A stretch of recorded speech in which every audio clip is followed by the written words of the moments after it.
We did a crock-pot roast beef dinner, and so we surprised him, and he walked through the door and he started crying because he said it smelled like his mother's home, and he hadn't smelled it in years.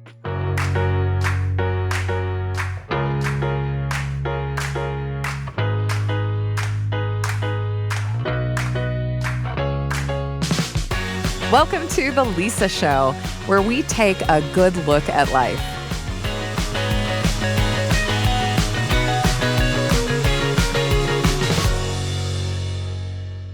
I love talking about snacks.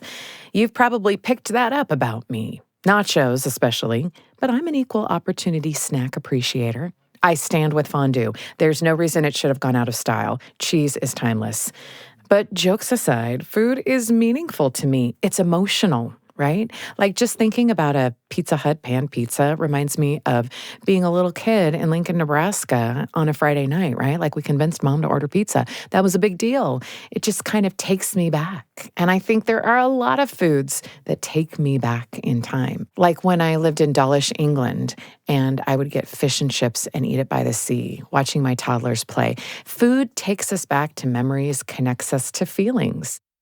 For the last few decades, I've been the person in my household who makes the food. And that was meaningful to me too, preparing a meal and nourishing the people I love. So it's been an interesting experience to approach being an empty nester as someone who loves to feed my family. My kids are around less often and less regularly. I find myself cooking for one more often, and I don't know if cooking is really the right word. When my kids are coming over for Sunday dinner, I pull out all the stops. There are 2 desserts, you know what I mean? We got appetizers, we got a salad, we got a main course, we got bread. Everything is represented. But when that isn't happening, and it's happening less than ever, I find myself doing a lot of eating over the sink. You know what I mean? I also find myself eating like a charcuterie board, which is more like an adult Lunchable situation. A little meat, a little cheese, a little vegetable, little fruit here and there. It's like how I used to feed my toddlers. That's how I eat now. But in this stage of life, I've started to notice that I have less of a connection to that part of me that loves to really nourish with food. And maybe it's time to return to the basics. You know, not just feed yourself, but nourish yourself.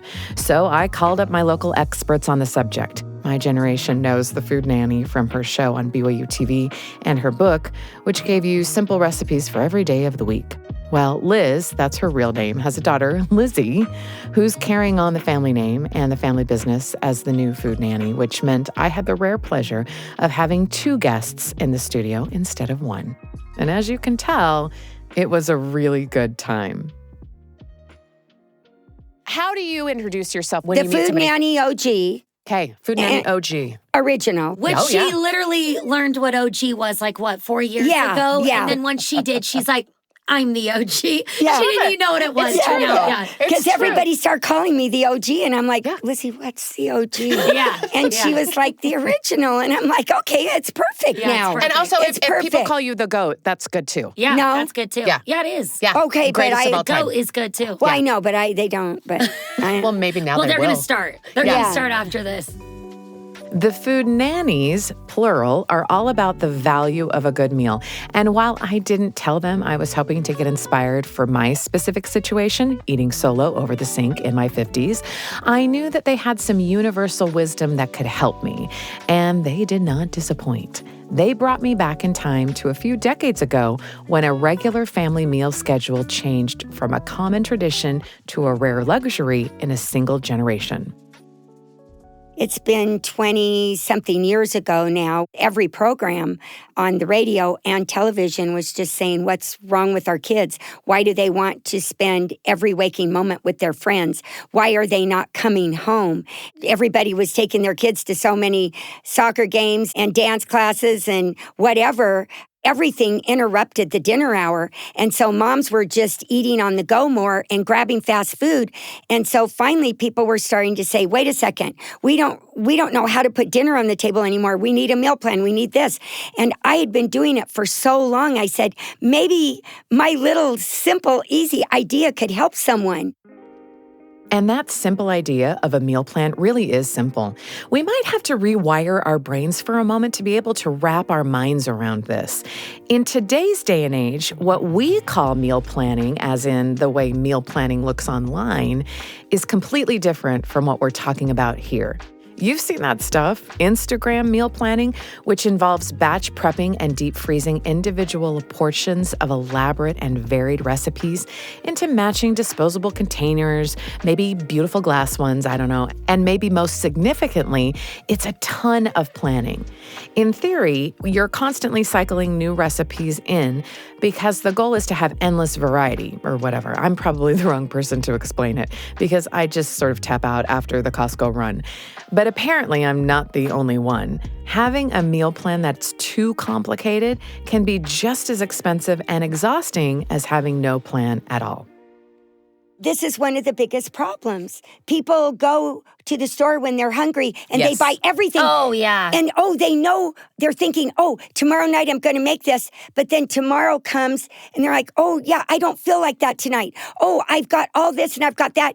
And I've had so many women. Have you seen a million people that buy all the groceries? Yes. And like there's reels of it. And then they're like, what do I make? Now I don't know what to make. They're like, now I don't know what to make. So then they go and get the, fast food. Order pizza. Because they can't figure it out. Because they're like, what did I just buy? But they've got all these groceries. It's funny. And it's a skill that you need to practice. Yes. Yeah, it is. One mom said to me, I'm so loaded down with so much food, so much Costco, so much everything to make everything. And she said, what happens is the kids are finally so hungry, I can't decide what to make. We have to put the boots on. These are little kids. Yeah. We have to get their coats on and go out and get food. But I have nothing but a ton of food. So what is this meal plan magic which avoids the wasted grocery runs and extra hassle? Liz told me the meal plan should be customized to the individual, the person making the food. But the principles should remain the same. Whatever you choose, you should repeat. And you're going to hear Liz and Lizi describe what that looks like in their home with theme nights. Keeping themes has a few functions. It means the planning is always done because you only had to decide once. And it also gives you something to look forward to. Repetition becomes efficiency, which becomes extra important when life is so busy that no matter what you do, it just isn't possible to have a sit-down meal with your loved ones. More than ever, everybody's got every activity. Yeah. They're gone all the time. But it's like you eat, whenever you make the dinner, you eat with who is home. That's what my mom always did. Okay. And then it's like you save the plate for the next kid. And when they come back, I do it all the time with my kids. It's like my daughter will be at cheer, okay? Mm-hmm. She doesn't get back until 8:30, 9. We've already had our food, but then I sit while she eats her food. And that's what my mom would do with me. Eat with who is home. You save their plate because they know that when they come home, they're going to eat it. And so it just works like that. So they know they're going to. That's so great. And then you take the time and have that one-on-one with them. Yeah. Have the one-on-one with them. The best part is they know they're going to come home to a nice home-cooked meal, and so they're not filling up on whatever snacks are available before they get there. They'll wait. Yeah. Because they're going to love the meal. Yeah, they're looking forward to it. And they're looking forward to it like you did when you were growing up. Like, I wonder what my mom has made us when we come home. But the theme nights make it fun because What are your favorite theme nights? Oh, we like them all. Keeps the same. Oh, yeah. So it's... My mom used to do this too. Yeah. She did? Yeah. What were yours? It was like... Let's see, Monday was pasta, Tuesday was Mexican, Wednesday was some sort of meat. Yeah. Wow.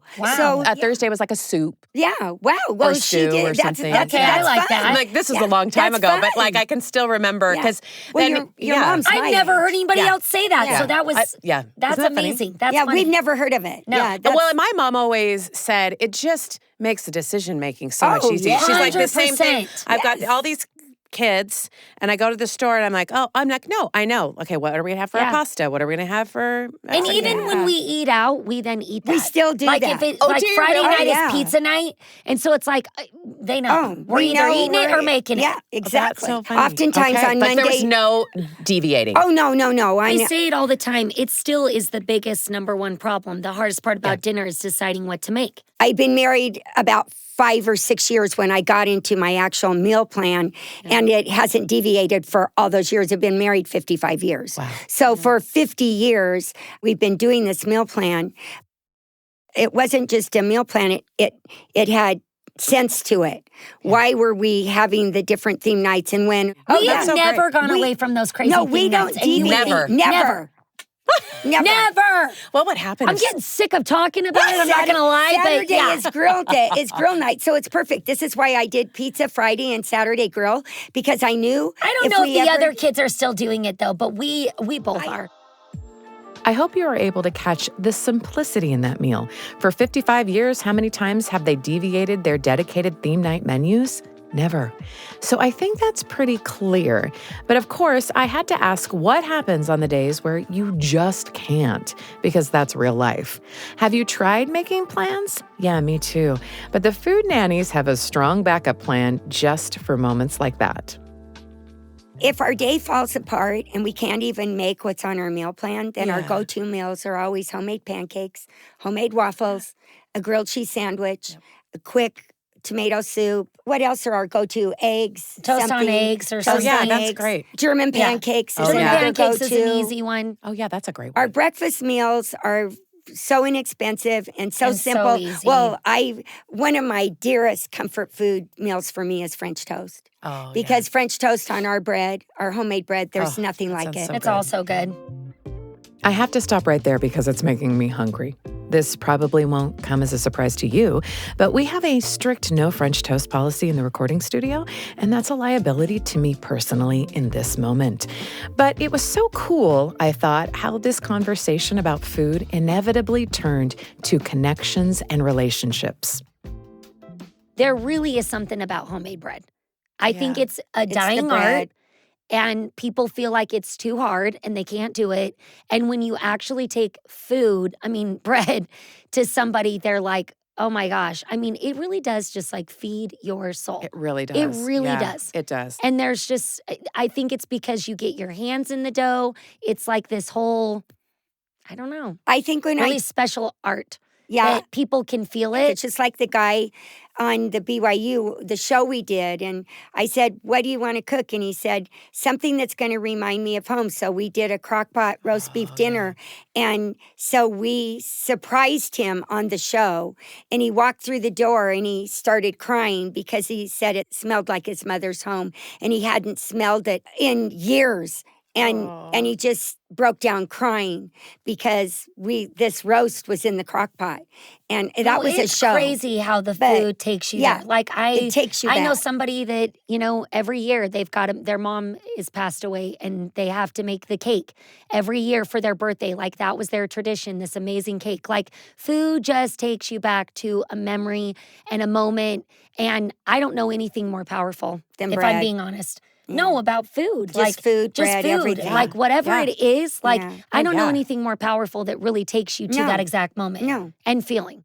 And it keeps your family together. That's the I'd love only to know thing. what your food memories are of because I can name the dishes that if I make this, then which kid will feel loved or feel like, oh, that was for me. Oh, you made that for me.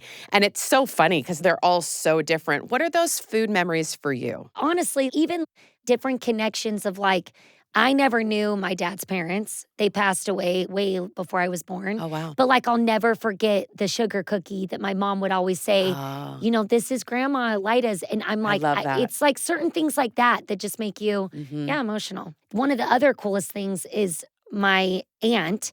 I didn't know that my great grandma had a cow, now like me, because I have a cow. Yeah. And she gave me her vintage butter mold. Like little things like that. And now I'm making butter in my great grandmother's butter mold. And I didn't even know that she had a cow. Like I didn't know her. That's pretty special though. It's really like, come on, everybody's got such a special memory or feeling that's associated to food. And that is for everybody all over the world. I loved exploring the connection between food and memory and relationships. And at this point, Liz and Lizi said something really interesting. While we were talking about all the ways that family dinners can bring people together, and that's good stuff too, so I want you to hear that, they also pointed out how the act of making a meal can give you a chance to connect with yourself, not unlike meditating. The conversation when you get around the table is more important than the food. And that's where your connection comes in. And that's what people have missed and haven't realized, because that is where the stronghold, the gut of your family is around the dinner table. Yeah. Because this is where you look at each other. This is where you talk about your problem, your sad day, your good day, your happy times, your sad times. Sure. And if you have a guest always sitting at your table, your family can never just be your family either. It's very important that... Well, and I believe it more than ever because I'm so busy. Yeah. Like, I don't have time in the day to wake up in the morning before they go to school to connect with them. It really is only at night. It's like by the time we all get home and we can sit around, that's where we really connect about the whole day. And the things that have been shared, like... I remember the dinner table being like fun and crazy, like with the drama of the older siblings, you know, because I was like the baby. She couldn't wait. And I would be like, to tell me, what's the drama with the boyfriend or whatever, and things like that. But like now what's funny is with my own kids, I can't believe the things they're sharing at the dinner table. Like what they've heard at school. It is a powerful moment. It's a very powerful moment. And the time also that you put into a little bit of planning to have a hot meal means a lot. And it's so good for you to get into the kitchen and take a little break and be able to just get in there and think about... It's therapeutic. It's very therapeutic. No, it really is. It's an emotional thing. It's an emotional, therapeutic thing. Like, you leave it out there when you're kneading the dough, when you're chopping up whatever. Like, it's beyond therapeutic. And I've had a lot of people say that, too. When I think about all of the modern cry to, like, meditate and be mindful and present, that, like, chopping vegetables is a meditation. I mean, it really is. Or simmering something or just having that. I've often noticed that when my kids were all at home, my kids are all grown, and I would be making a meal, they would just wander in. Oh, yeah. They just want to come. They would just come and sit and start saying things, and what are you doing? And I don't like that, and I like this, and just start talking to you as I just was doing that. Yeah, and it brings natural conversation, and they want to be there. And the little kids are not under your feet fighting. They smell the smells. They see what you're doing. They're out in another room or nearby. They're just content. It's cozy. It's cozy. Comforting. And I've noticed, too, that like when my kids got older and when they were teenagers, and they don't really want to talk to you in the same way, or they're having a day or whatever, and you just put a hot plate of food in front of them. And they open up. It feels like, oh, that's what I needed, without having to ask for it or say it. It's so true. Food brings people together, not just eating it, but also taking the time to prepare it. It creates space to think and reflect, whether you're doing that with someone else or just with your own thoughts. The work that goes into creating nourishment is therapeutic to the giver and the receiver, which gets me thinking about the meals that I pull out of the fridge and eat over the sink. Inevitably, for me, there won't be someone else to feed as often as I need to feed myself. But I shouldn't have to miss out on the process or the nourishment which comes from that kind of effort. Food can take you back to a memory and help you reconnect with old times or relationships. Food can nourish you physically and emotionally. And I heard the Food Nannies say repeatedly that the work that goes into a meal means something. I've always known that or felt it when I had someone else to cook for. But now I feel like I have a new opportunity. It doesn't come as easily to me to want to take care of myself the way that it's just so easy to want to take care of other people. But part of an intentional life is self-care. And I feel like this conversation was an invitation to me to nourish myself with something closer to the rigor of nourishing my full house back when I had one. I'm still going to enjoy the occasional sink meal or grown-up Lunchable, but I can also make a plan that makes it easier to commit to and enjoy making the food that I love. And I think it's time to make my mom's chicken cordon bleu or my grandma's peanut butter cookies, or, I don't know, some of the meals that I used to put in heavy rotation when my kids were little, to bring back good memories and to feel nourished, kind of emotionally and physically, even if it's just for me. Especially if it's just for me. The Lisa Show is a production of BYU Radio, hosted by Lisa Valentine Clark. This episode was produced by Becca Hurley-Lung with help from Erica Price and Blake Morse, with post-production by Gracie Davis. A special thanks to today's guests, Liz Edmunds and Lizi Jensen of the Food Nanny. Be sure to check out the Food Nanny website and Instagram account. Links to those, as well as to their cookbooks, will be in the show notes. Don't miss out on 2 other amazing podcasts from the Lisa Show family, The Council of Moms and Proofread, a new book review podcast to help you read more of what you love. You can find The Council of Moms and Proofread on YouTube or wherever you get your podcasts. As always, thanks for your messages. We read them all, and thanks for listening.